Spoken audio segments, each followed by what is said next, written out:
Star Wars The Rise of Skywalker is the final film in the Star Wars sequel trilogy that had begun when Disney bought Lucasfilm for a little over $4 billion, and the film is supposed to also be set up as a conclusion to not only this sequel, but the two sequels that came before it, the original and the prequel trilogy, the latter of which always seemed like it was something that they weren't actually going to touch on around the time before and when The Force Awakens came out. I'm so excited to finally be able to sit down in front of an actual camera and not just use my phone, and actually use proper editing equipment and software to, actually do all this stuff. Now, granted, I don't have as much room to work with as I did in my old office, but you know what, we'll make it work. And also, I'm not able to be as loud as I used to be, especially because the walls are really thin and I don't want to bother anybody, because everybody around me work different shifts and I don't want to mess up their sleep schedules. I'm heading out to the film in just a couple hours, and because of that, I wanted to do what I enjoy, which is just to sit down with you guys, air anything out that's inside my mind, like my own preconceived notions or expectations, so that I can go in with a more open mind. I love doing that because you guys understand where I'm coming from beforehand, so that you know how I was feeling going into the movie, and also this is kind of like therapy for me, I guess. But if you'd rather not listen to me ramble prior, just go to the timestamp that I'm going to put on the screen now, and that will start at the pre-review disclaimer that I normally do. So first, let's go back through my thoughts of the films that preceded this one.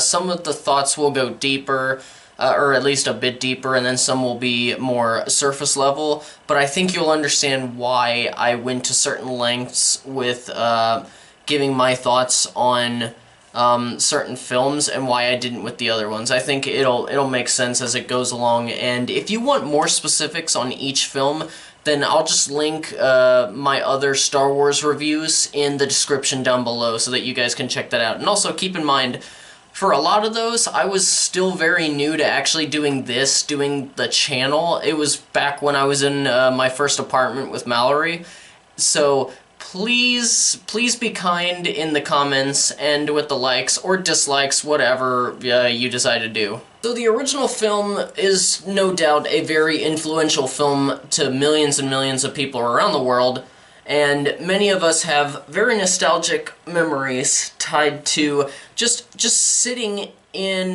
your living room with family, just watching the original trilogy, especially the first one. I know I've even talked about this multiple times on the channel. Some of my earliest memories are just sitting down and watching Star Wars a lot with my parents, and while I love the first movie, Empire is my favorite Star Wars film, and I actually consider that film to be my favorite movie of all time. Actually, that would be an entire conversation on its own, so I'm going to leave that one more surface level. Return of the Jedi, while I did find entertaining, I've always seen it as the lesser of the original trilogy. You started seeing some of the choices in direction that basically foreshadowed many of the choices that would be made in the prequel era, which leads me into those. Phantom Menace I watched a lot growing up, and that was because the only movies that we had... Sorry, my right eye keeps itching. It was because the only Star Wars movies that we had at the time, and remember, this was back when we had VCR tapes, the only movies that we had, like, actual physical copies of, we had the special edition 1997 tapes for the original trilogy, and then also we had Phantom Menace. At that point, Attack of the Clones hadn't come out yet, and I don't know, I grew up thinking that I loved it, but of course, being older, I realized that if I'm just fast-forwarding to the parts that I think are cool, like the pod racing scene and the Duel of Fate scene, if I'm just fast-forwarding to them and I'm not even paying attention to what's going on in them and I just think it's cool, I probably don't actually love the film. But of course, by the time I began to know better, Attack of the Clones came out, which is the worst of the Star Wars films for many people, myself included, I know that there are people out there. I know my wife knows people personally who love Attack of the Clones, even knows somebody who believes that it's, or not believes, in their opinion, it is the best Star Wars movie.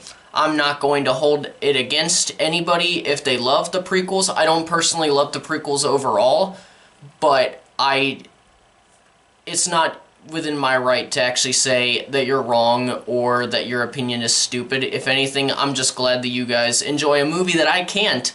And speaking of the rest of the prequels, later I would watch Revenge of the Sith and I'd think, okay, that actually wasn't too bad. Definitely the better of the prequels. And my love for Revenge of the Sith has grown very slowly over the past couple of years. I still think, you know, it's still got that prequel smell about it where there's a lot of stuff that just doesn't work, but at the same time, it's at least, it's a good movie. It's still a good movie, and that's where I'm going to leave it at that. And after that point, of course, we had the Clone Wars TV series, a show that I have enjoyed, and I'm really looking forward to watching the final season when it drops in February, I believe.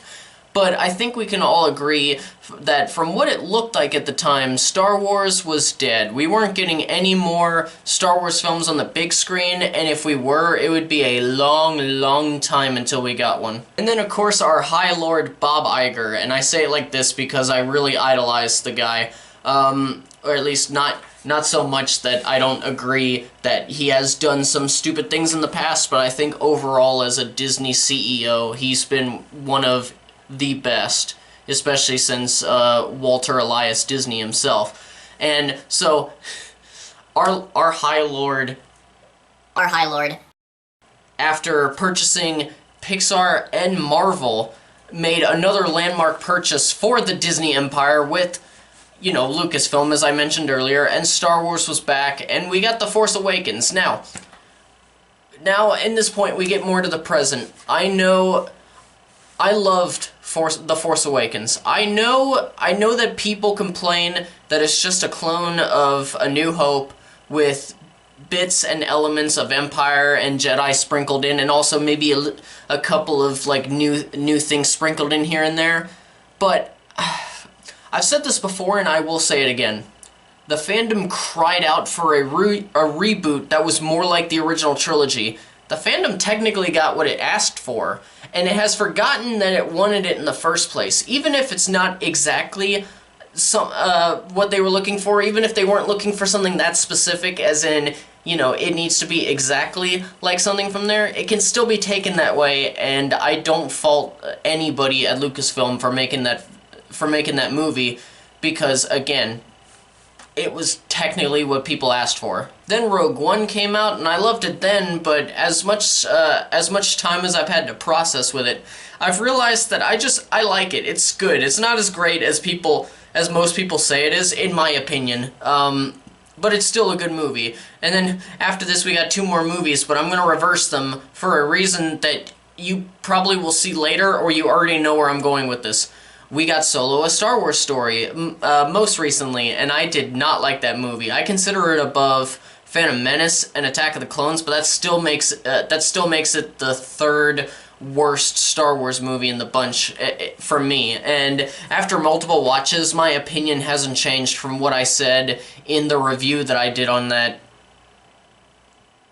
Was that a year ago? And now the final film to touch on, The Last Jedi. The film considered the most polarizing and divisive film ever, from how much people are still talking about it these days. I swear, when I reviewed the film in the non-spoiler review and my spoiler review, I said that I had no issues with anything and that I loved it. You know, best Star Wars film since Empire. I have, of course, changed my opinion on the film, but probably not in the way that most of you are expecting. I've only changed my opinion slightly. I still think, in my opinion, it is the best Star Wars film since Empire. It is my 2nd favorite movie.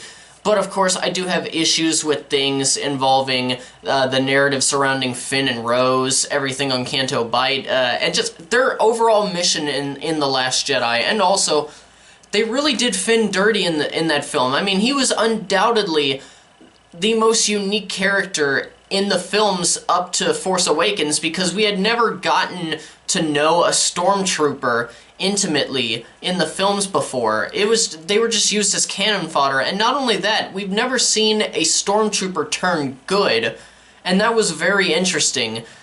And it was wasted in The Last Jedi. And also, one of the reasons why I love The Last Jedi is apparently one of the reasons that people hate it. It shook up the formula of what we perceive a Star Wars film to be, which I liked. I like whenever filmmakers shake up formulas, and I actually did like the meta approach that Rian Johnson took with the film, the whole nothing matters approach. And I just, like I said, I appreciate when filmmakers do that. And, you know, and whenever the doing that works out, and I actually believe that it worked out very well. I'm just sad that I can't comfortably say around people that I talk to, whether they're strangers or friends, that I actually like Last Jedi. I've even been attacked before, not physically, but more mentally, simply because I said that I enjoyed it. But I've been on that topic a little too long. Now onto Rise of Skywalker.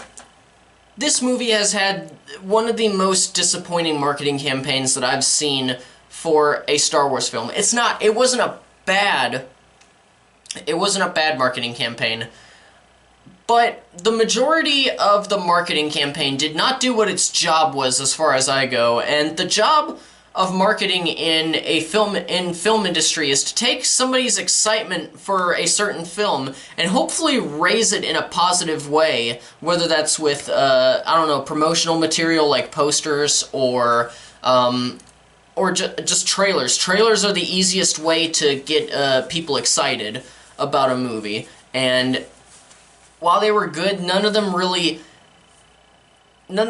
really stuck with me. If anything, like a couple of things like the Emperor laughing in that first one, I was like, let's see what happens. I mean, granted, I was excited that Ian McDiarmid was coming back because I love Ian McDiarmid, but I could only get so excited because the only way I could see the full production of Rise of Skywalker was Lucasfilm and Disney both doing damage control. And as much as Bob Iger has been very upfront about how much he loves The Last Jedi, I would be very surprised if I went into The Rise of Skywalker and left not thinking that they were trying to apologize for The Last Jedi. And I think it's obvious that despite what J.J. Abrams has said about Palpatine always being in his long-term plan for the sequel trilogy, there was never a long-term plan. That part was obvious. They didn't have a structure for 3 films before going into The Force Awakens. They had maybe some ideas, but if there was really a structure, I really don't think Rian Johnson would have really thrown a lot out the window if there wasn't an actual structure. They had no plans after that point. Now, I could come out of Rise of Skywalker and think something completely different, and that'll be great, but all I can do now is be honest about my gut feeling with you guys. I really don't think that there was ever a structure for this trilogy, and I'm worried that I'm gonna feel it in the next couple hours. And also, just as an example, if there was a structure, then I feel like Rian Johnson would not have simply been able to kill off Snoke, which I still love that scene. I love that they did that. I love the subversion of expectations. I'm fine with that. And Palpatine, as I speak now, not having seen the movie, just feels like kind of a last-minute replacement idea. Once again, I'm worried about Rise of Skywalker being just damage control for Last Jedi. I don't even want them to give a new answer for who Rey's parents are. I actually liked the idea from the start that she was just some random girl that the Force found to be worthy of being its champion, and that she didn't come from anybody, any parents that are important or already known to us. I actually like that. When I saw Force Awakens, I know a lot of people said that, oh, she's got to be somebody important. She's got to be, you know, she's got to be related to somebody important. I was like, there's nothing in this movie that seems to suggest that. Like, I know that there are theories, but when I look at it myself, I don't see it. I don't see it at all, so that's why I get confused and why I loved what Rian Johnson chose to do, which was just her parents are nobody. They're just a bunch of drunks who left her to settle a debt or whatever the I'm honestly blanking on the reason, but I just remember that they were fucking drunks. But yeah, I like that development, and I want it to stay, but it's probably not going to. She'll probably end up being related to somebody important, or God help us, somebody that we already know. Oh, and back to the marketing campaign. I hate that they've seemed to have dropped many different spoilers in the marketing campaign, including Dark Ray, and the one that just came out last week, that was simply titled, Kylo meets Palpatine. I don't want to say anything because that one was a really big spoiler, but what's even sadder about that one was that I didn't really get hyped about the movie, and keep in mind, I've been a lifelong Star Wars fan, and, you know, I wasn't even excited until the Kylo meets Palpatine clip even showed up, and that was just barely 5 days ago, and that's actually, it's really sad, but hey, at least I get to add a little bit of positivity to my long rant, and honestly, I needed a bit of positivity over the last week because I was just thinking about it, and, you know, I've always been worried ever since the backlash from fans on Last Jedi.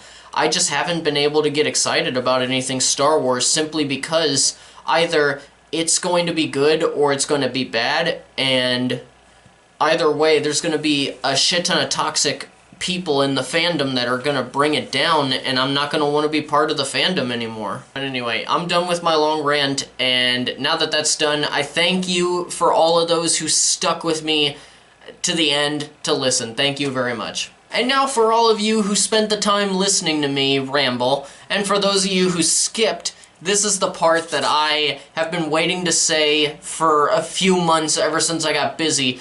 But before I get into my thoughts on the film, I want to throw out my normal disclaimer for those of the uninitiated, those who have not seen any of my videos. The way that I convey my thoughts is through a pro and con list. It helps me best to catalog, I can't speak, the good and the bad in my opinion on a movie, and while I try to keep the sections separate, if I can make a pro and con work off of each other, or if they're just intrinsically tied together, then I will definitely take advantage of that. Now, there's your disclaimer, and I'll see you guys in a few hours after I will have seen Star Wars: The Rise of Skywalker.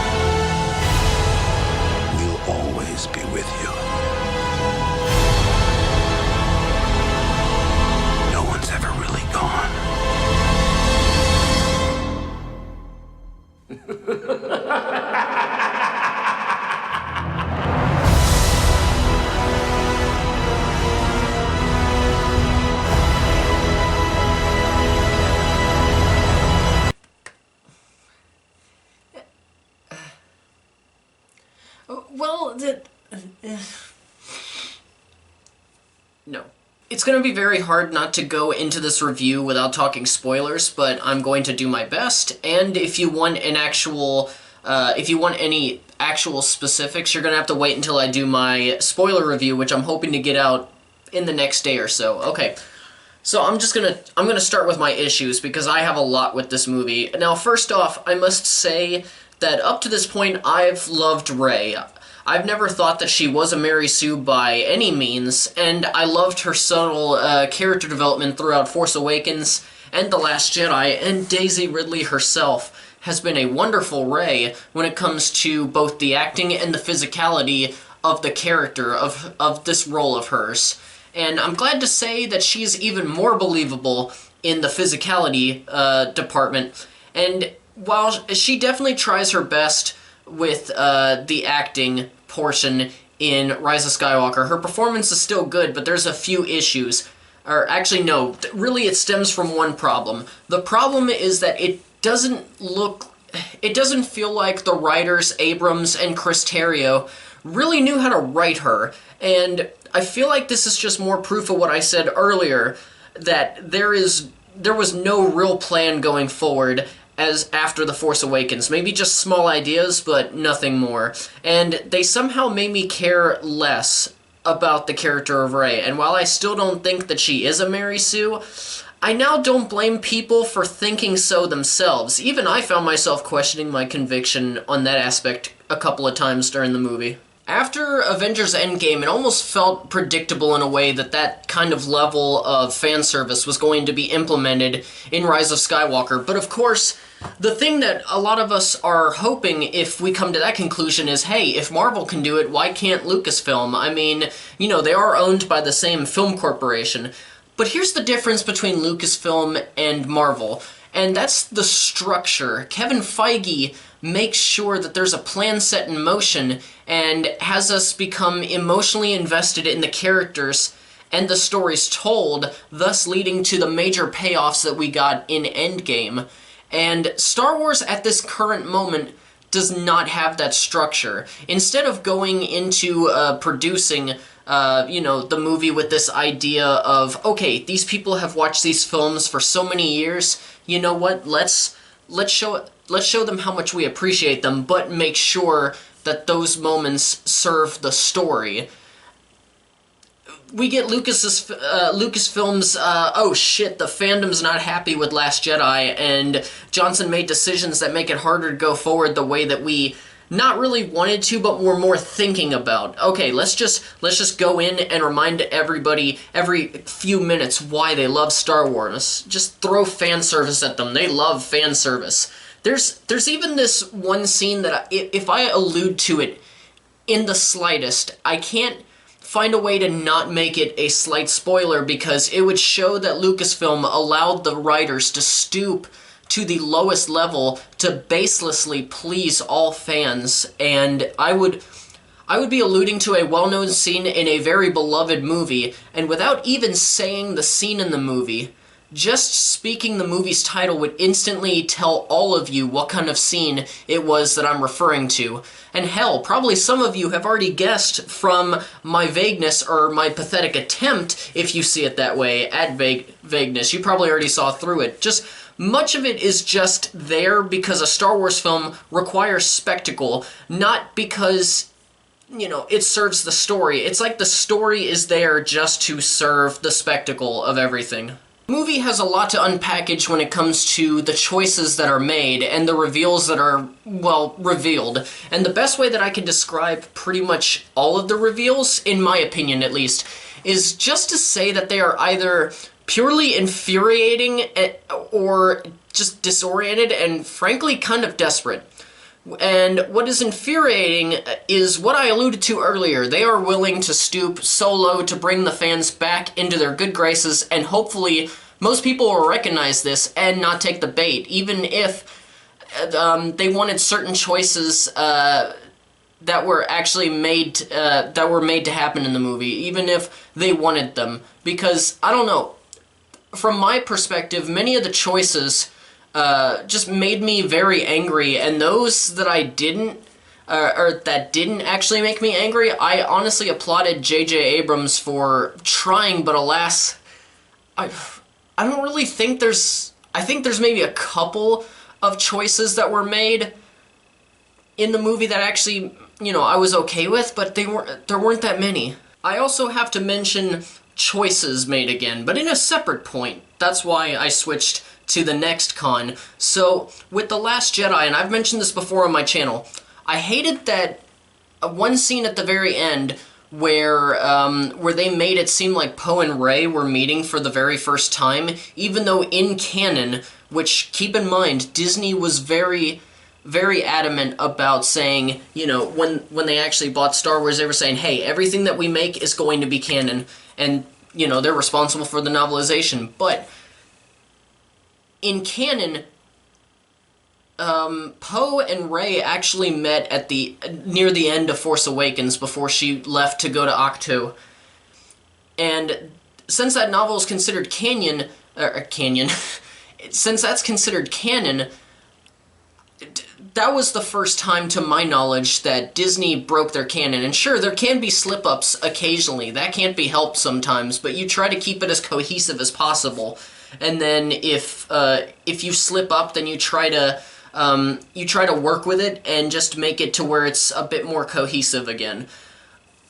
But I feel like they went even further in this film by making choices, especially as far as the Force goes, and what it has been established to be capable of up to this point. They go against canon as far as, actually, can I say this?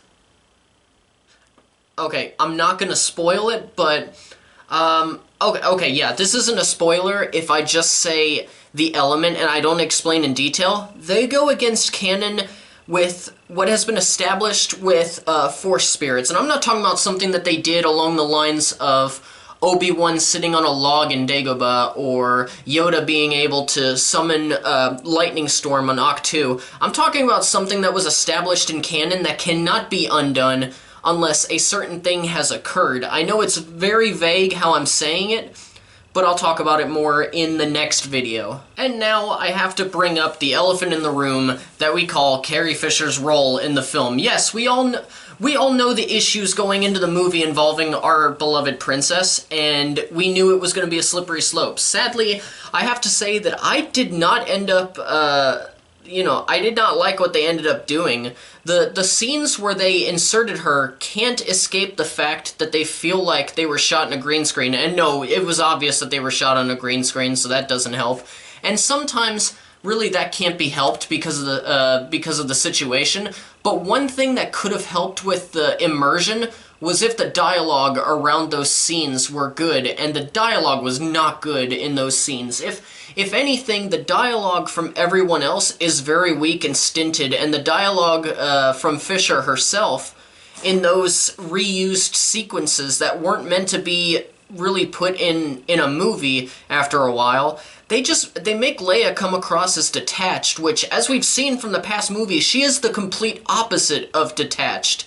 And personally, I would have preferred either if the character was killed off screen before the movie even took place, and hell, I've even said in the past that I would have been okay with a recasting of the role in order to actually fully flesh out what they wanted to do with Leia in order to give the utmost respect to Carrie. And while I do believe there's nothing in this that says that they didn't have the utmost respect for Carrie, but I disagree with their methods on this one. Now, as far as the story itself, the first 30 minutes are brought to us in Explain-O-Vision. It's kind of like 3D, only instead of physical objects seemingly coming at you from inside the screen, it's like the directors are throwing expositional dialogue at you, almost like a character stopped, turned to the audience in a Deadpool kind of way, and just started explaining things to you, but not really to help you, but more like, oh, you don't understand this? You wouldn't be able to actually, look at visual clues to understand what's going on? Well, here, let me explain it to you. And these moments are there to make sure that you're caught up instead of just going about things naturally and just letting things be explained, not through words, but through actions and subtle visual storytelling, like film should be. It's a visual medium. The best kind of movies are ones where they don't have to explain the audience, where they trust the audience to understand what's going on just by using their eyes. And hell, even the opening crawl, which I get it, it's an expositional mainstay in any Star Wars film, but this seemed to be the most expositional one in a bad way. Things that were explained in the crawl just took away from what the audience could have experienced if they had just seen the events mentioned play out. It was like we were thrown right into the action right after the catalyst occurred, and we never got to really see the catalyst. We never got to see the reason why we're actually being thrown in. We only get to hear about it quickly, and then we're thrown into the shitstorm before we can connect emotionally. All that explanation just occurs within the third act, actually makes the film quite boring, and the Leia sequences may have just added to the lackluster pacing. I do think a lot of my complaints, both discussed already and what's to come, actually stems from my fears that I mentioned a couple hours ago before I watched the movie, and that's that this film is plain and simple just damage control for The Last Jedi. Many decisions that were made in that film are barely touched on, and when they are, they're tweaked more to the liking of Lucasfilm and the writers in order to correct the mistakes of Rian Johnson, and I'm putting mistakes with a big quotation, because again, I don't personally think anything. I don't personally think that a lot of what happened in that movie was a mistake. I know probably a lot of you disagree with me, and that's fine. But I'm just giving you my opinion on that part. And hell, this isn't a spoiler because it was confirmed in the marketing campaign. I already hate how they, course correct on Rey's origin. The marketing doesn't spoil what the origin is, but it lets you know that there's been a change. And for a film that's supposed to, or it's meant to be the answer to a lot of the Skywalker saga, I don't blame them for not touching on the majority of things that have happened in the saga. But there are quite a few big questions that I have after seeing the movie that were never brought up, including one that the very existence of the film begs you to ask, and it doesn't even answer that. Again, I really wish I could talk about it right now, but this is a non-spoiler review, so I can't. And one last complaint before I get into what I did like about the film.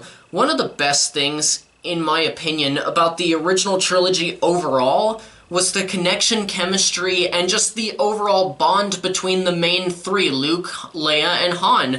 And even if there was tension between them, they were still in a place where you know that they love each other like a family, even before they actually become a literal family. Hell, even in the prequels, you could still feel the bond between Anakin and Obi-Wan, especially in I almost said Return of the Sith, but Revenge of the Sith.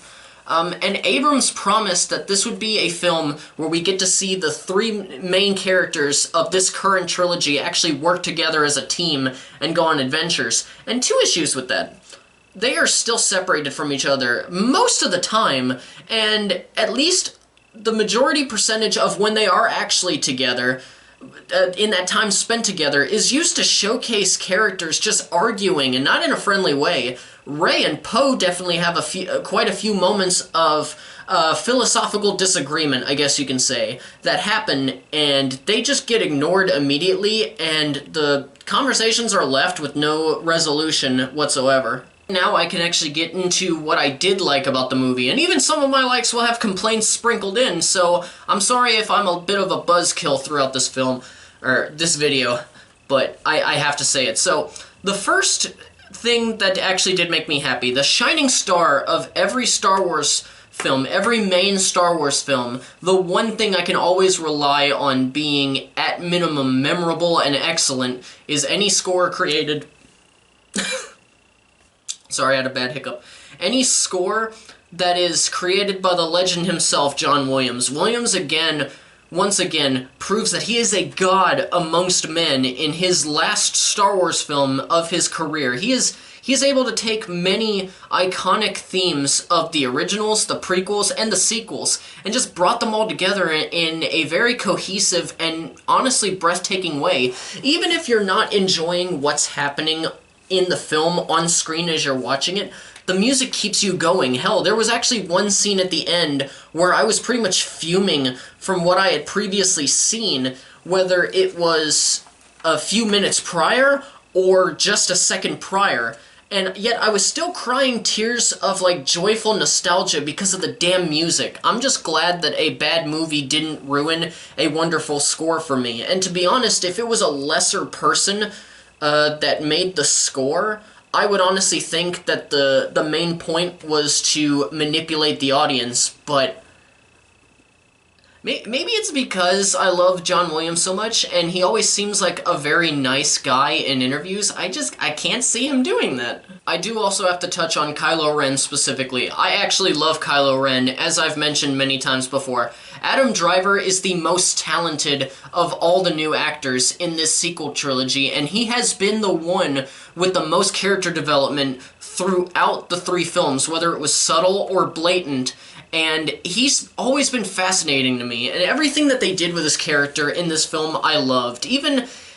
Well, not everything. There's like a minor complaint that I have, but I'll leave that for the spoiler review. But I'm not gonna put that as a con because I'm really not up for it.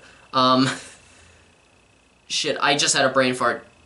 Even the things that they did, that they do with his character that I feared that they would do, I was actually able to enjoy because, one, some of the things made sense for the Star Wars universe overall, and also because of how enthralling Driver's performance is in this role. I even liked C-3PO's role in this film. I mean, in the past two films, he was treated more of an afterthought, but in this one, he's more in the center of the action, and they give him way more to do, and he's surprisingly my favorite thing as far as like the comedic aspect of the film.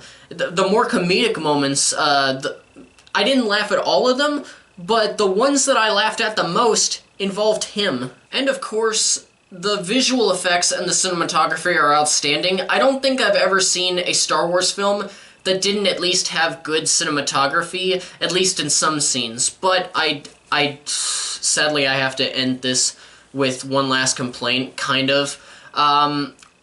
Sadly, they don't improve my feelings for the film. It's kind of like when I watch the fight sequences in the prequels. Take Phantom Menace, for example. I love watching the Duel of Fates scenes because, you know, they look cool, but I'm not emotionally connected to what's going on in any of those scenes, so they still have a hollow feeling to me even though I enjoy them.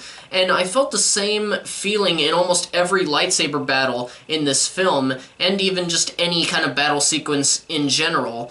Save for one lightsaber battle in the second act between Rey and Kylo Ren that plays with their force connection, and it's also a battle of wills between the two of them at the same time. That one was actually really good. So those are my individual thoughts of Star Wars: The Rise of Skywalker without spoilers, because believe me, if this was a spoiler review tacked on with the other stuff, that we'd be here a while. But I really did not like this film, and I don't think my opinion will improve much at the next viewing or even the next few. But honestly, you never know. Star Wars is a strange thing when it comes to how the audience views it, and what each film's and the trilogy's legacy ends up being. I mean, when I was growing up, I grew up when the prequels were coming out, and the prequels were so hated that you couldn't not hear people constantly bicker about the films. But now that the people who grew up watching it are older, or at least the majority, the prequels have gained a bit more of a favorable tone. And as somebody who has hated the prequels for a long time, that fact reminds me once again that film is subjective. That's one of my favorite things about any kind of art, is that it's subjective, and that every film has a following to some extent, and that a film that I love isn't loved by everybody, and also a film that I hate isn't hated by everyone. And so really the opinions of these films and the trilogies don't really matter in the long run, or at least they don't. Okay, let me rephrase that. They don't matter in the short term, which right now is the short term for the sequel trilogy, and especially this film. I mean, there were people in the past who did not like Empire Strikes Back when it came out in theaters, and now we use that film, as well as Lord of the Rings: Return of the King, as examples for when a sequel shines above a film or the films that came before. But really what we need to do is we need to wait and see what this trilogy's legacy becomes in like the next 10 years or so. But as for the present day, for me personally, this film is just a disappointing end to a trilogy that, while I love the other two films, doesn't feel cohesive when you stand back and look at the full picture. You know, the end result of a long 3-act story, and not only that, it's another disappointing conclusion to a 3-act trilogy within a 3-act, like a 3 trilogy long act. I don't know how you would. I don't know how you describe it, but that's the best. That's the best way that I can do it. A 3 trilogy long 3rd-act play. Yeah, whatever. And this has definitely soured the IP of Star Wars for many people, including myself. But that, now I'm at the end. All I can say is thank you guys for watching my review. In a few seconds, there will be some videos and my channel icon popping up all over the screen. Click the channel icon to subscribe to the channel, and just to continue your much appreciated support, especially for those of you who haven't subscribed to me. And then also a couple of videos will pop up. You can click on them. Namely, let me think. The most recent uploaded video should be up here, or somewhere right here, I don't remember. And then the other one's just a video picked at random by a YouTube algorithm. Yeah, that's pretty much it. Sorry, I'm still a bit out of practice since it's been like 2 months since I've done this regularly, but I do want to end this video by once again saying farewell until the next video, all you casual moviegoers and movie fans alike, and keep on being awesome.